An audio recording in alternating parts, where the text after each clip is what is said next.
Цивил медија.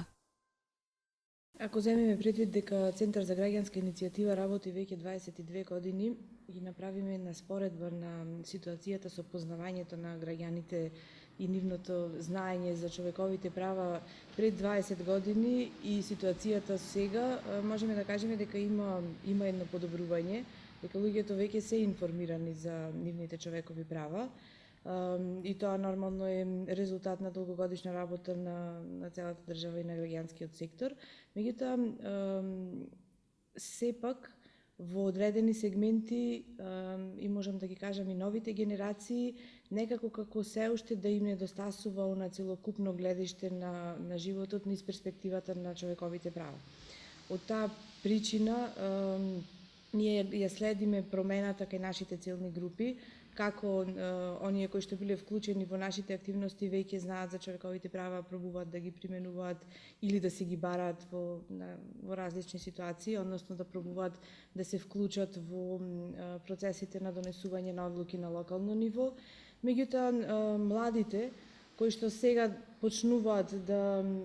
влегуваат во водите на возрастните, кои што треба да се вклучуваат во процесите, во донесувањето на одлуки на локално ниво, се уште имаат потреба од дополнителни активности. И јас лично мислам дека нашето општество, посебно младите, имаат капацитет да учат, сакаат да учат и секако сакаат да ја видат нашата држава да оди напред. Кога говориме и за малцинствата и за специфичните групи, ето и со посебен освртани, меѓутоа и генерално кога говориме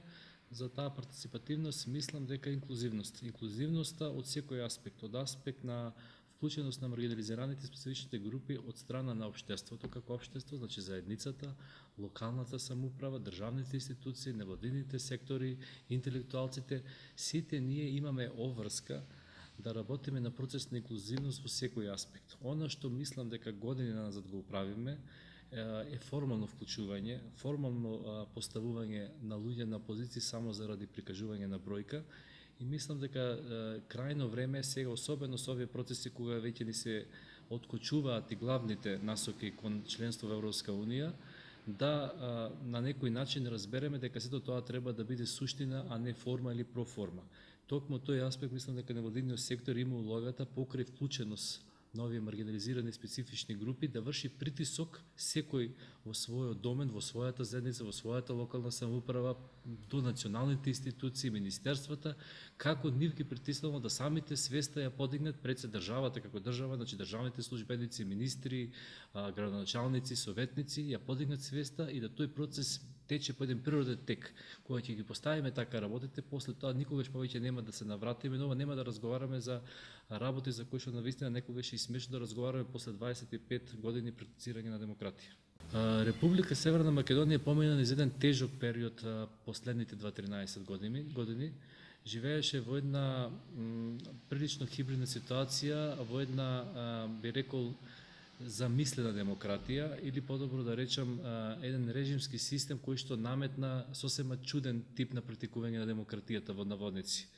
Во наводници затоа што суштинска демократија не ја почувствуваа граѓаните, што се покажа со промена на власта. Она што сега се чувствува во овие 2-3 години, тоа е пред се слободата. Слободата за изразување, можноста на секој да учествува во она што значи и критика, во она што значи осврнување на моментални политики и при тоа најголемите реформи, јас мислам дека за среќа или за жал ќе треба да ги има ова влада во наредните неколку години. Овој процес веројатно и сигурно малку беше закочен овие 2 години, да речеме во сферата на правосудството, пред се поради она што значеше решавање на гошливите проблеми со соседите, не само проблемот со името, туку откочување и на многу закочени, замрзнати и непријатни односи со скоро сите соседи. Ова влада покажа храброст и чекори кои што не ги покажа за жал, а има можност и другите влади за 20 на години, посебно последните 10 години со претходниот режим. Ова влада го направи тој чекор, за сметка на тоа би рекол отиде во жртва дел од демократските процеси, беа на некој начин жртва, меѓутоа тоа е мала цена, верувајте, за она што го постигнавме. Многу од ваквите процеси се во многу државите, помалите или поголеми држави се плаќа многу повисока цена. Ние плативме една цена на жртвување на демократијата во одредени процеси, можеби на одредени би рекол неочекувани потези, меѓутоа тие се со цел на постигнување на уште повисока цел, а тоа е да Македонија се постави конечно на еден нормален пат во односите со соседите и во еден да отпочне нормален процес на интеграција во Европска унија. Не го споменувам НАТО, бидејќи очигледно дека тоа веќе техничка уште работа на завршување на тој процес, е скоро завршена работа, така да мислам дека треба навистина да се пофали дека ова гарнитура има недоследности, има одредени пропусти, реков. Веројатно не може секогаш да се наоѓа објаснувањето заради промената на името, работевме сите и така натаму,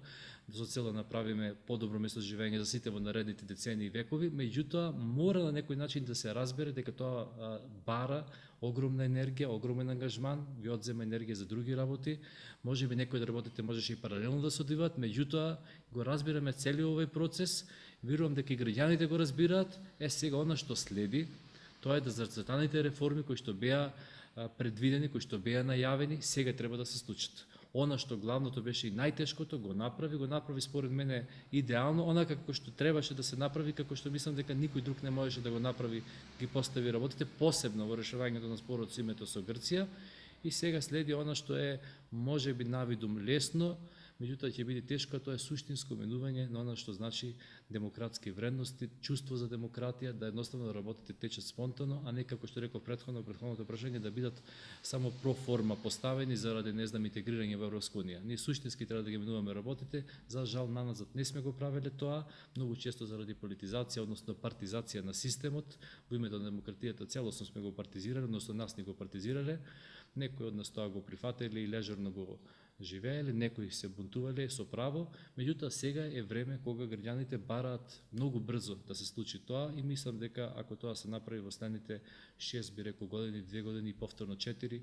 сме на добар пат. Ако не го направиме, ќе изгубиме многу, ќе изгубиме и уште огромен дел од младите кои што и така заминуваат, така да времето очукува сега многу побрзо отколку пред 2 години.